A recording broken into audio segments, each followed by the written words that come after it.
Senator Hawley. Mr. Bhatia, you talked about that Google values being a trusted brand.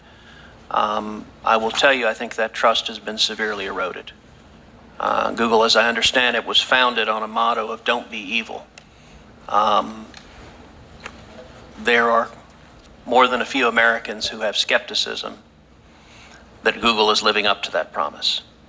You answered Senator Hawley that, well, gosh, The Economist and others have done studies. Did The Economist have access to Google's internal records? No, Senator, I believe it was done externally. They ran a series of tests based on results that they were plugging into our search engine. So one of the very frustrating things about this topic is there are very limited data. Much of this topic gets argued by anecdote, which is a less than satisfying way to consider any topic or to consider any analysis, and it yields things such as Democratic senators saying there is no censorship. The problem is Google has all the data, as does Facebook, as does Twitter. Let's see if we can get a little bit of that data. In the year 2018, how many ads by Republican office holders did Google block? How many political ads? How many ads by a Republican office holder did Google block? I don't have the number off the top of my head. I will say the vast majority of ads that get submitted get run. Will you commit to answering that question? We'll be happy to come back to you. And I want the same answer. How many ads by Democrats did Google block? How many videos by Republican office holders did YouTube block? How many videos by Democratic office holders did YouTube block? Those are objective data. On the latter question, we looked into that. There were no videos blocked by Republicans or Democrat members of the Congress. Okay, so my understanding actually is one of the members of this committee, Senator Marsha Blackburn, had one of her ads blocked because you deemed it shocking content. Is that? Ads, again, distinguish ads from videos. I thought you divided those two. Ads, we have had both Democrats and Republicans on occasion be blocked. In the case of Senator Blackburn, yes, there was an ad that she submitted. It involved one of the people on the ad voicing an obscenity that although that was bleeped out, is that correct? That violates our policy as well. It was clear what it was, apparently, and that was violated. So we went back, we talked to the senator. So let me say, I appreciate your commitment to answer these questions, and I'm going to ask them to you in writing. Mm-hmm. If Google will answer some straightforward questions that provide the data, that may go a long way either to exonerating Google or to demonstrating there's a real problem. And not only on the metric of Republicans versus Democrats, also on the metric of how many pro-life ads has Google refused to run. This committee has heard testimony, for example, that the movie Unplanned, the true story about a former employee of Planned Parenthood, Google refused to run their ads. So that's a question I'd like an answer to. How many pro-life ads did Google refuse to run, and how many pro-choice ads did Google refuse to run? Likewise, how many pro-Israel ads has Google refused to run? How many anti-Israel ads?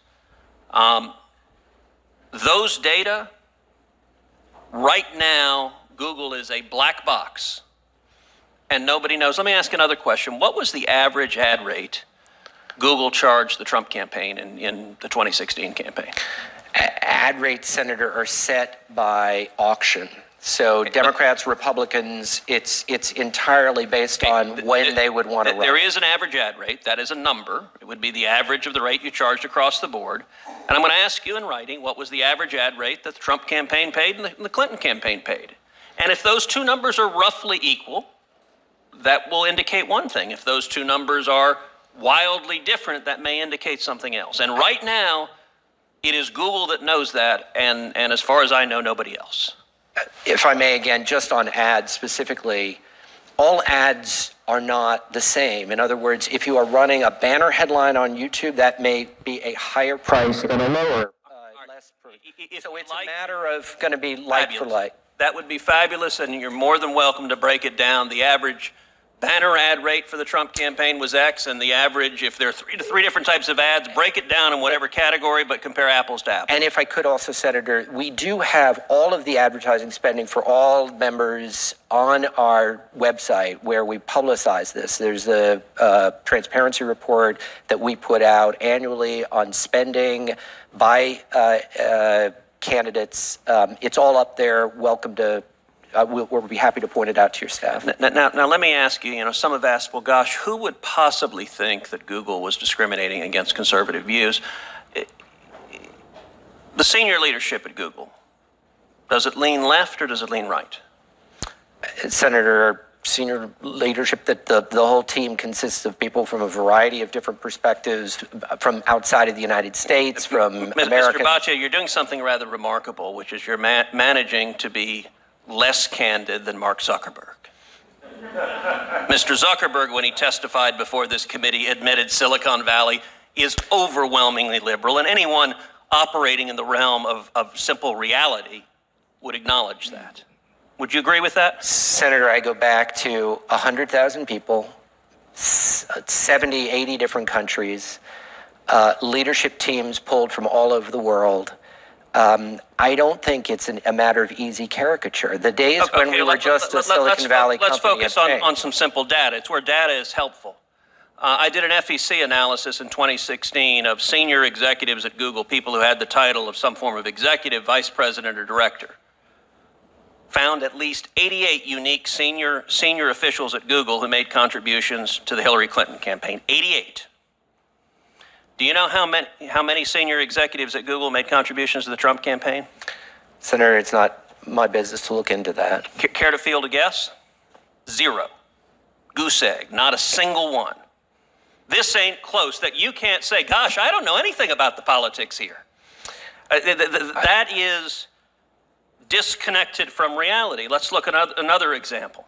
Senator Blackburn asked about the advisory council that you put together on artificial intelligence. One of the people on that advisory council was Kay Coles James, who was the head of the Heritage Foundation. Yes, sir. You worked at the Heritage Foundation, I did. I believe you said. Do you consider the Heritage Foundation some fringe organization? No, Senator, I consider it a conservative organization. So 2,500 Google employees signed a petition to have Ms. James removed from the council.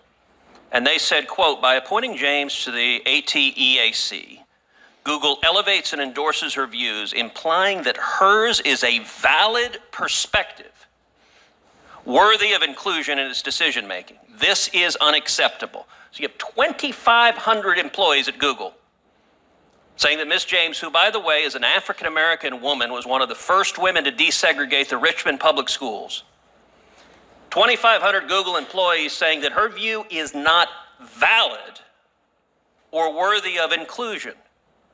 Google, in response to this, dissolved the entire committee. Do you understand when you see that kind of bias saying a conservative African-American woman's views are not valid and not worthy of inclusion, that the American people would say, these guys are silencing voices they disagree with? Senator, the 2,300 amounts to something around 2% of the Google employees. But Google acted on their recommendation. No, Senator. You dissolved the committee. We did not, Senator. What happened in that situation was it was a committee that consisted of a number of members. As time progressed, a number of members of the committee, other than Ms. James, decided to fall off the committee, to withdraw from the committee. So is it your testimony, Mr. Baccia, because I'm finding this difficult to credit? Is it your testimony that Google did not dissolve the committee because your employees were mad that anyone right of center was included? We dissolved the committee, Senator. I think we were clear at the end of the day that it was not going to be viable to continue the council, given what we were seeing happening with other members of the committee. In a March 18 email to at least 17 other Google employees, Google employee Liam Hopkins stated that, quote, PragerU, Jordan Peterson, Ben Shapiro et al. Are all Nazis, this is a quote, are using dog whistles. He further suggested that Google isolate this, quote, far-right content. Is it your judgment that Mr. Prager, Mr. Peterson, and Mr. Shapiro are Nazis? No, Senator. At least two of the three, Mr. Prager and Mr. Shapiro, are Orthodox Jews. Are you familiar with any Orthodox Jews who are Nazis? No, Senator. Is that not a horrifically offensive, nutty statement? Senator, we have 100,000 people in the company, and there are 5, 7 times the number of people working in Congress. We have people who will say things on chat rooms and other things. Google employees on that email. Did even one of them object to this characterization? I don't know whether they did or not, Senator. We have a lot of these chat rooms that go on. People say things in chat rooms that certainly don't reflect the views of the company. It's not unlike many other workplaces around the world where people may say things that don't reflect the views of the leadership team and management, where, it is what it is. Do you understand why people would be skeptical of Google's judgment and the radical politics of Google's employees when you believe Orthodox Jews like Mr. Prager and Mr. Shapiro are secretly Nazis? Again, Senator, this is a statement that was made by an individual employee on some chat room board. Google executive Jen Janai was videoed saying that Google is, quote, training its algorithms with an eye to prevent something like 2016 from happening again. Is that what Google is working to do? And here's the quote. We're also training our algorithms like if 2016 happened again, would the outcome be different? So, Senator, this was taken, I believe, from the Project Veritas videos where Ms. Janai was, who is a Google employee without responsibility for our search algorithms, was secretly videotaped without her consent. Her reference that you're quoting here and that the video subsequently made was to activities that we have undertaken to make sure that election interference that was seen, foreign state interference in the elections that was seen in 2016 does not happen again. That's what the reference is to. Well, I think one of the best things to come out of this hearing is your commitment to answer the clear and direct questions from this committee with real numbers and specific hard data on Google's practices. That will go a long way to providing transparency that has far too long been missing. And let me echo both Senator Blumenthal and Senator Hawley that I would strongly advise Google submit to an independent third-party audit that has no bias, that has no axe to grind, with access to Google's records. An audit that doesn't have access to the record is meaningless. Your competitors are doing so, and I believe the American people expect transparency from all of big tech.